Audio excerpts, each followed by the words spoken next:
Hi guys, good morning, good morning. Yan, welcome back sa ating channel. At guys, medyo matagal tayong hindi nagpaparamdam sa kung ano mang kadahilanan after natin na-monetize ni YouTube. So guys, welcome back ulit sa ating munting channel. At ito ngayon guys ay mag-update kami sa aming panibagong activity. Anyway, tayo ngayon ay pupunta sa farm ni former Vice Mayor Fabian Villarreal na kung saan inibitahan po tayo na bisitahin ang kanyang kalamansian. So meron siyang 500 hills ng kalamansi na 3 years na daw ay hindi pa daw nagkakaroon ng production. So ayan, ang kanyang farm guys ay medyo may kalayuan sa highway. At ito ay nasa bundok daw di umano. So, yan, malalaman natin. So, sa daan pa lang dito sa kanyang sasakyan ay medyo kakagimbal-gimbal na dahil nga itong masamaang panahon. Tapos, yung lupa pa ay kulay pula. So, sobrang lagkit ng daan. So, mamaya ay dadaan tayo ng bundok at mamumundok tayo. So, yan. Update tayo mamaya, guys. Sabi na tayo, ilang atras. Wala tayong atas ng dito.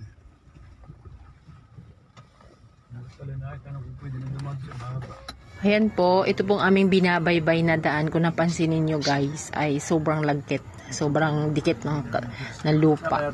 Dahil wala masyadong buhangin dahil sa siya ginagawa pa. At itong daan na to guys, ito po yung connecting from General Nakar going to Aurora. Ayan, yung pinakahuling barangay ng General Nakar is yung Omiray. At ito yung daan na ito, ginagawa nila hanggang doon, yan. Hanggang makatawid po yan ng Dingalan, Aurora. At madali na lang po sa mga nagbabiyahe papunta ng Cabanatuan, Nueva Ecija. So ayan, nakapag-update pa tayo guys. Napakalaking bagay.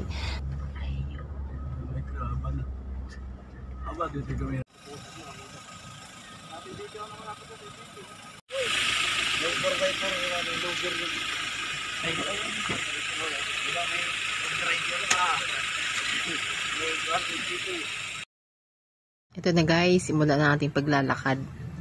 Sabi ni Vice, mga 10 to 15 minutes daw ang lakad papunta dun sa kanyang farm. At malalaman natin. Tapos medyo na-excite ako dun sa overlooking daw yung kung pag nandun na daw tayo sa tuktok ng kanyang farm, kita daw yung dagat at yung buong Nakar. So, ibig sabihin, aakyat tayo at tuktok daw ay. So, we'll see kung ano ang pupuntahan natin. Medyo exciting yung lakad natin kasi first time nating makaakyat ng bundok dito sa Nakar. Napakalamig ng hangin. Tapos, wala kang makakasalubong. Sobrang tahimik.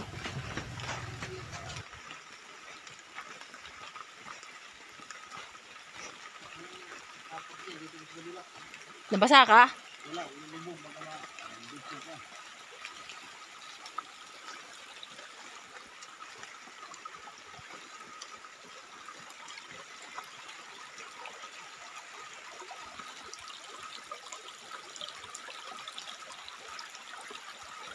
Mo. Nabasa na ako. Doon sa sinabi mo, masama doon. Yung bato hindi siya stable.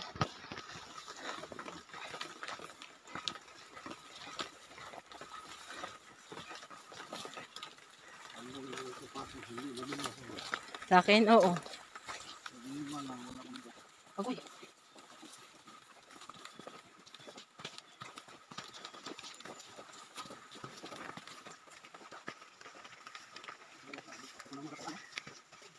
Ha? Native.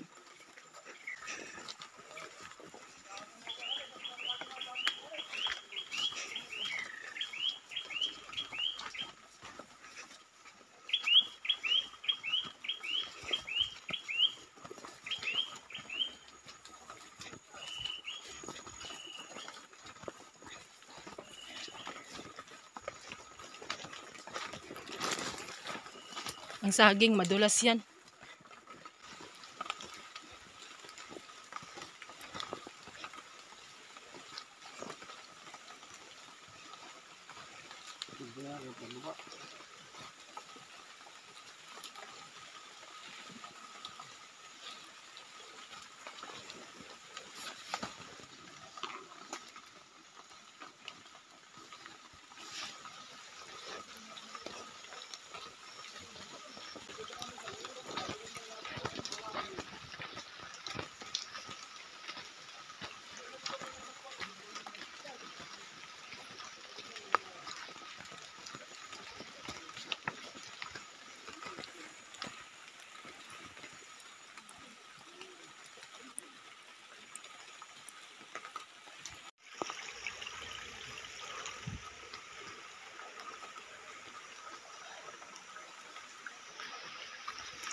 Hindi ko na nakikita ang kasama natin. Nasaan na si Vice? Yun.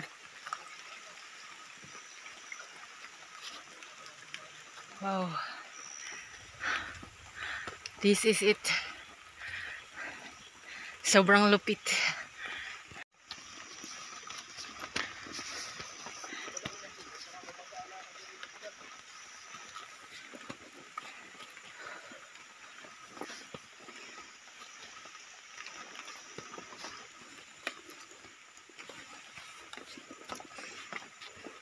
Guys, umaakyat tayo ngayon.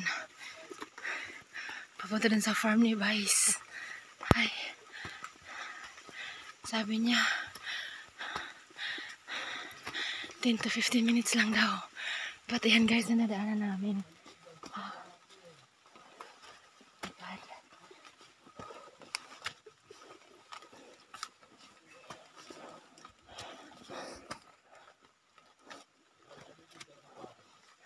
Meron sila sa pinaka. Ay. My goodness.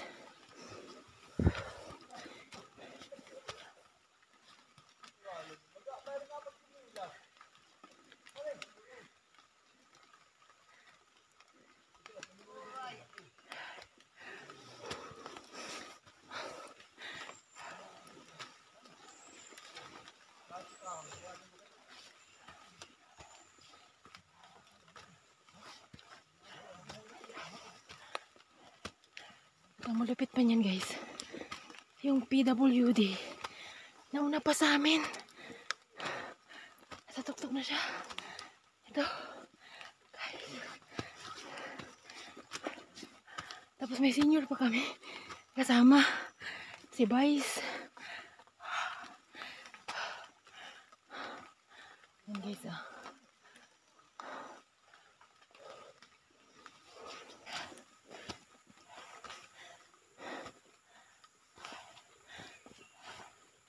Ah, ito yung kalamansi. We're here na pala eh. Nandito na tayo. Ayun yung kalamansi oh. Ito yung mga pinya. Ayan. Oh.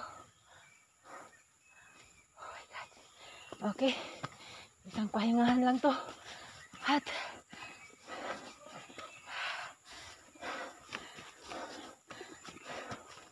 oh my God.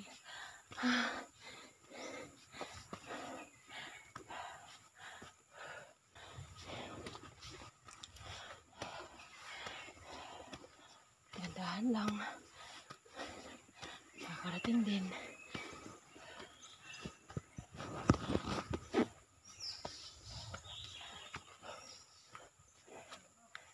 Hi.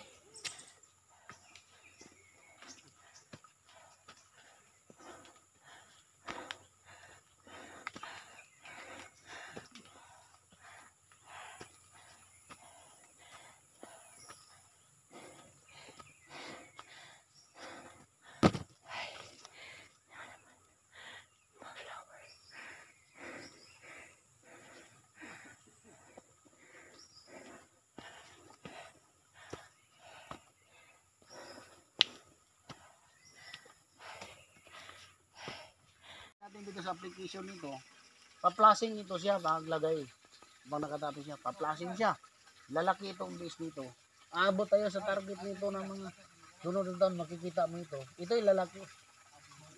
Pag lalaki ang puno, kung ano kalaki ang puno niya, halimbawa, para sardinas siya lalaki. Ang ito naman dito sa tinatapping natin nito, ganito na din ang base niya lalaki. Oh, di ba? Nakakuha natin yun. So Kasi wow, nandito tayo ngayon yung- guys sa yung pinakatuktok. nutrients So nasa na tuktok makuha na sa itong puno, lupa. Plus direkta meron dito pang sa kanya. Wala na siyang ibang pagtatapunan. kubo na kung saan ay hanggang second floor. Tanaw na tanaw natin yung buong kabundukan. At yung sa gawing iyon ay ang Polillo Island. At sa kabilang ito ay ang Infanta. Ayan. So, nakakatuwa na makarating sa lugar na to.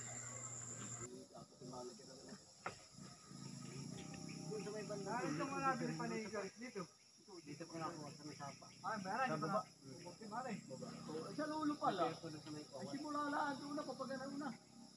Pero makatala ito nilinis ng mga lulo. Agad ito. Ito pa sakop na sa Pablumear eh. Nado doon. Kaya nga nung walang palaya na pinagano kung tatarin sila kanila. Eh maliit na daw ako. Maliit. Nado lang ay sa lulo papagana una. Gano'n na. Ito pala sa may hangin. Kasi pag walang kurpyo kasi, hindi mo na malaman yung masamang tao at saka yung matino. Kung sino sa kanila ron. Kasi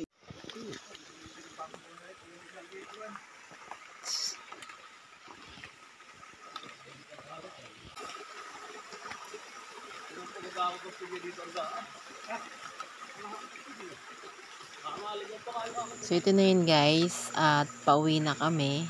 Hindi ko na idinitalye pa lahat ng aming napag-usapan.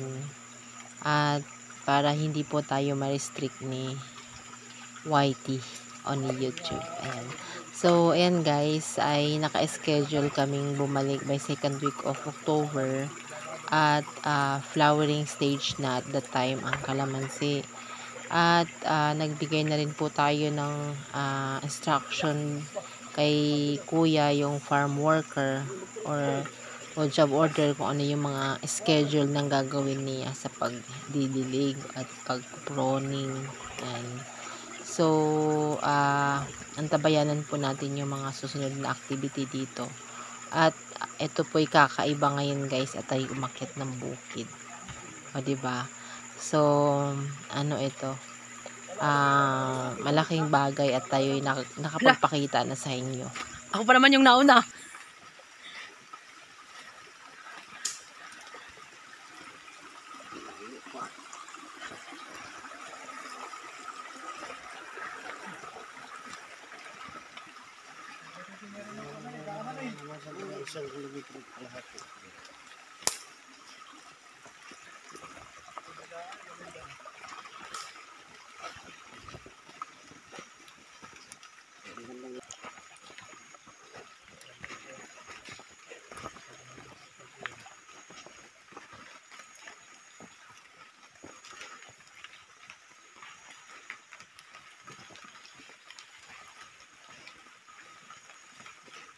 Hala.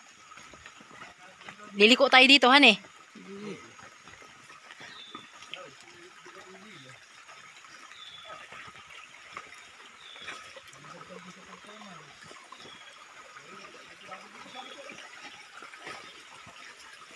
Dito aakyat.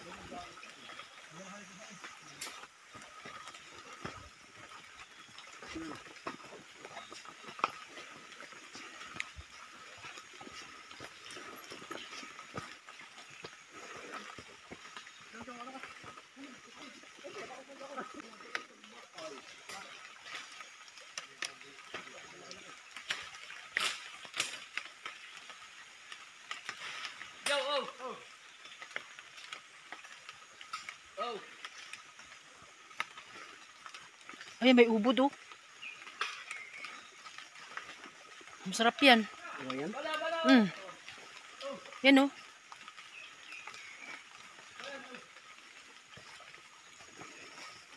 ito oh.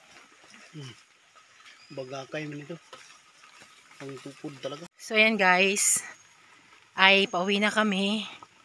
Galing kami dun sa farm ni Vice sa kanyang 500 hills na kalamansi. May lakatan siya. Meron din siyang lansones, rambutan, pinya, at marami pa. Citrus, ganon. So yun yung pinuntahan natin, yung farm ni former Vice Mayor Fabian Villarreal. So sobrang enjoy sa daan para akong umuwi sa probinsya namin. Ayan. Tapos may mga daan pa na sobrang panibago sa mata dahil malayo sa city. Yan.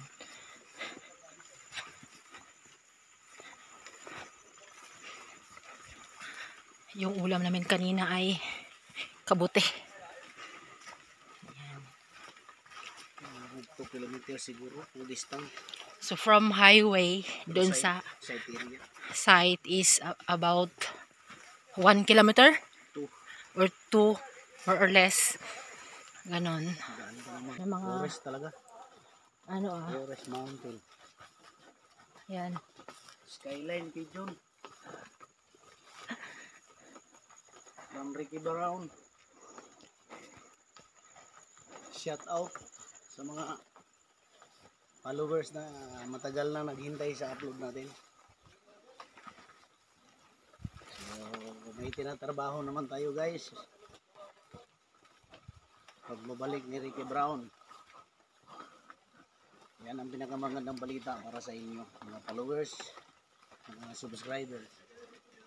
Maraming salamat.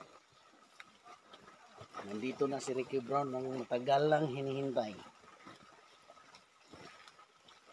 Yan. So another ilog guys. Nadadaanan namin. Tatawiran na yan. Marami ito. Ito tatawid. At guys, sobrang thank you sa mga lahat po ng subscribe kahit pa gayon ay hindi tayo nakakapag-update, at sa patuloy na tumatangkilik sa ating channel.